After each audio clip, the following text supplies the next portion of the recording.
Jocilene Gomes da Silva, graduada no curso de licenciatura em História, apresento nesse momento o trabalho de conclusão de curso pela Universidade do Estado da Bahia, Universidade Aberta, UAB, tendo como professora orientadora doutora Cláudia Moraes Trindade, e tendo como tema as principais lutas, ou fatos e lutas políticas que marcaram a história de Cicero Dantas nas décadas de 1950 e 1960. E aqui eu tenho o objetivo geral.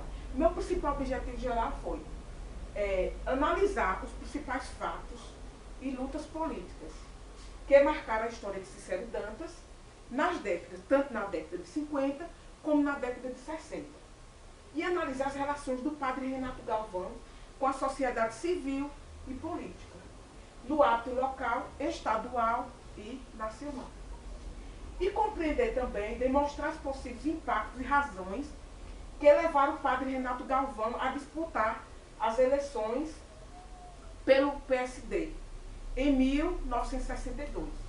Além desse objetivo, o trabalho gira em torno de um problema, a vitória do padre Renato Galvão, se for uma ruptura ou uma continuidade política que marcou assim a história de Cicero Dantas.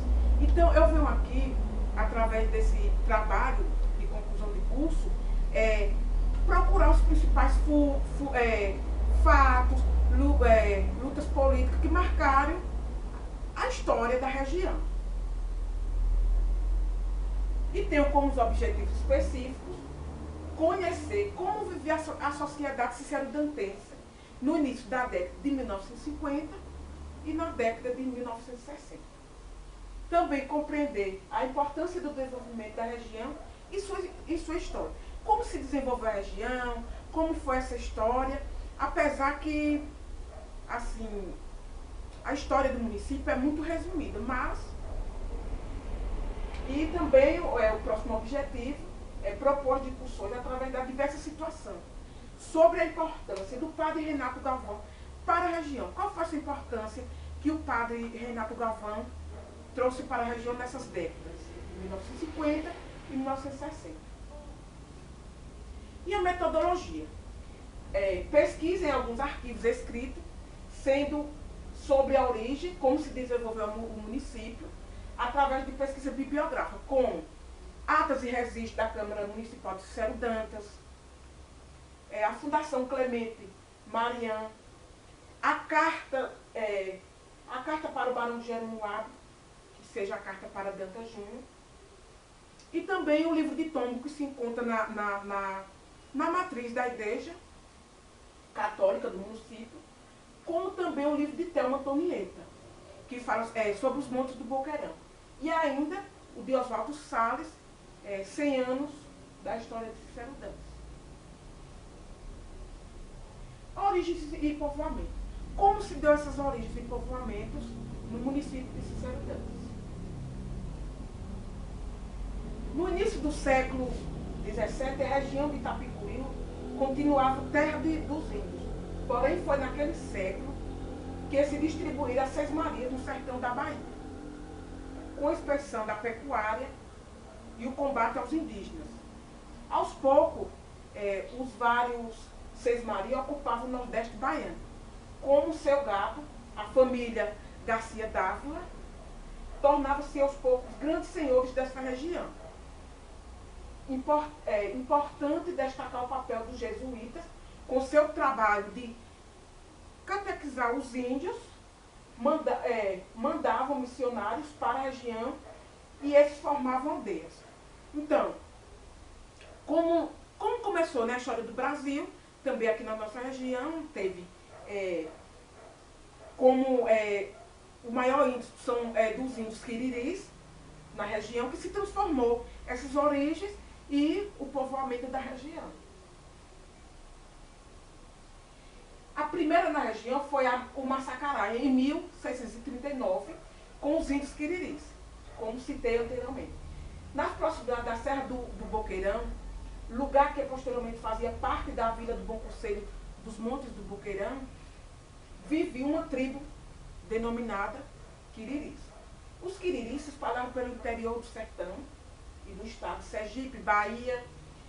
As relações entre os índios e os portugueses passavam pelos interesses portugueses pelas terras e mão das obras indígenas. Então, a doação das Seis Marias não significava que os latifundiários, os fazendeiros de gado, ocupassem toda a sua extensão. Até então, Jeremoabo pertencia a Bom Conselho, sendo que Jeremoabo tornou-se município a partir de 1831, desembargando a vila em dois distritos. Jeremoabo, como São João Batista, e Bom Conselho, no Monte do Boqueirão. Então, isso que se originou o povoamento, através dos Piriri. Antes, Jeremoabo pertencia a Bom Conselho, e apenas em 1831 foi que Jeremoabo tornou-se município. E o Barão de Jeremoabo tem uma importância muito grande para o município, entre Bom Conselho e Jeremoabo. Cicero Dantas. Quais suas origens e práticas? O capítulo foi dividido em poder local, coronelismo, mandonismo e clientelismo. Uma discussão conceitual em torno desses conceitos e tendo relacionados com a prática política, que gira em torno do município de Cicero Dantas. Para Leal, 1961, ele diz que o coronelismo vai além dos coronéis, vai até a presidente da República. O poder local da região, que é o coronelismo, mandonismo e clientelismo. Como foi a atuação do padre Renato Galvão na região? Renato de Andrade Galvão, natural de Brejões, ao nordeste baiano, nasceu em 11 de maio de 1918, faleceu vítima de um infarto fulminante. Em 9 de abril de 1995, ingressou no Seminário Central da Bahia em 1932 e ordenou-se sacerdote em 1942, assumindo a paróquia do Bom Conselho em 4 de março de 1945, como consta na ata de sua posse. Nesta paróquia ficou até 1965, quando se mudou para a cidade de Feira de Santana. O padre Renato Galvão ele teve uma influência muito grande no município de Cicero Dantas. Quando ele foi nomeado a assumir a paróquia Nossa Senhora do Bom Conselho, logo de início foi feita uma proposta a ele para ele se candidatar a prefeito, porque até então a chegada do padre Renato Galvão, quem mandava na região era a família, os grandes latifundiários, que é conhecida como a família Vieira. Mas, antes mesmo do padre Renato Galvão ser nomeado para vir para a paróquia do Bom Conselho, o filho do barão de Jeremoabo, que com a morte do barão, ele assumiu os negócios do pai, Dantas Júnior, ele já tinha contato com o padre Renato Galvão. E o padre Renato Galvão, não aceitando essa proposta de ser candidato da região, para não comprometer sua vida paroquial, ele, em momento algum, ele desejava ser político da região. Mas os candidatos do DEM sempre vinham ganhando, e Dantas Júnior sempre pedindo ao padre Renato para atuar na política de Cicero Dantas. O padre Renato sempre rejeitando, mas chegou um certo momento que João Francisco, um maçônico da cidade, tendo 7 filhos que não eram batizados, o padre Renato Galvão então veio assim, aceitar a proposta de Dantas Júnior assumir a prefeitura. Então, o padre assumiu, em 1962, ele aceitou ser candidato. Então, concorreu às eleições diretamente e derrubou a família Vieira por unanimidade. Como também os seus vereadores ocupou todas as cadeiras da Câmara Municipal. Como o padre Renato Galvão não podia, estava assim, contra a lei, contra o arcebispo, porque o arcebispo não aceitava que ele fosse candidato, um político. Mas, mesmo assim, ele aceitou ser candidato. Mas, quando foi em 1965, quando ele ganhou muitos projetos através de Dantas Júnior e tudo, ele acabou desistindo da política. Achou que já tinha cumprido o que gostaria. Mas ele só ficou na política apenas por 2 anos. Depois, ele insatisfeito com toda essa polêmica por ele ser padre, ele acabou desistindo, renunciando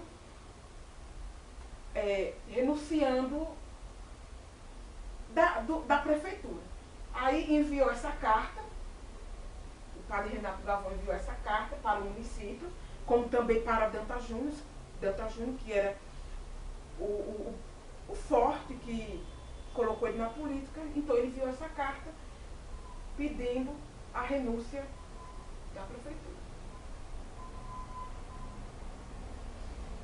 E aqui vem as minhas considerações finais.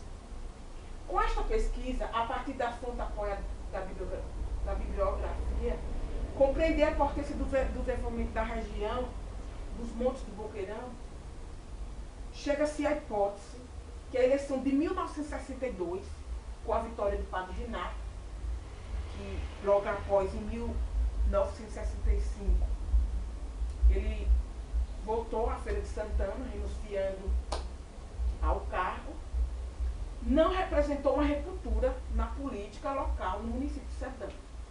Os argumentos utilizados para defender essa hipótese são os dois. Primeiro, faz referência aos partidos da União Democrática Nacional, o DEM, e ao Partido Social Democrata, PSDB, PSD, que era o partido que o padre Renato Galvão atuava. Após a análise, chega-se à conclusão de que entre existem muitas semelhanças do que diferenças, principalmente ao que se refere às suas bases sociais. Pensados, onde os primeiros se dividem em as zonas urbanas, classes médias liberais, e nas zonas rurais, coronéis conservadores. E no segundo, convive raposas, lideranças tradicionais, coronéis, e reformistas, lideranças mais jovens, no que se diz respeito à formação desse partido em Cícero Dantas. Pude contestar ainda mais essa semelhança, pois a única forma de explicar como em uma mesma cidade, 2 membros da mesma família, até onde sei, não existia uma cisão entre os membros desta, fazerem parte de 2 partidos diferentes. E aqui, por último, vem o meu agradecimento. Agradeço primeiramente a Deus por ter me dado saúde, sabedoria, para superar todas as dificuldades que a gente tem no decorrer. E me permitiu aqui com este que amo e fazendo real este momento. A minha família, pelo eterno orgulho de nossa caminhada, pelo apoio, compreensão, ajuda, e em especial por todo o carinho ao longo desse percurso. Aos meus amigos, colegas do curso, pela cumplicidade, ajuda e amizade, e em especial a minha mãe pela parceria, firmeza, ao longo de todo o curso, dividindo angústias e alegrias.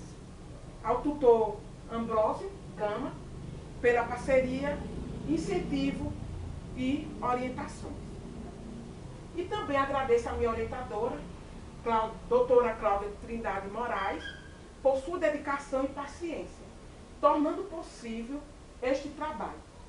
E a todos meus sinceros votos e agradecimentos. E aqui estão as referências bibliográficas do meu trabalho.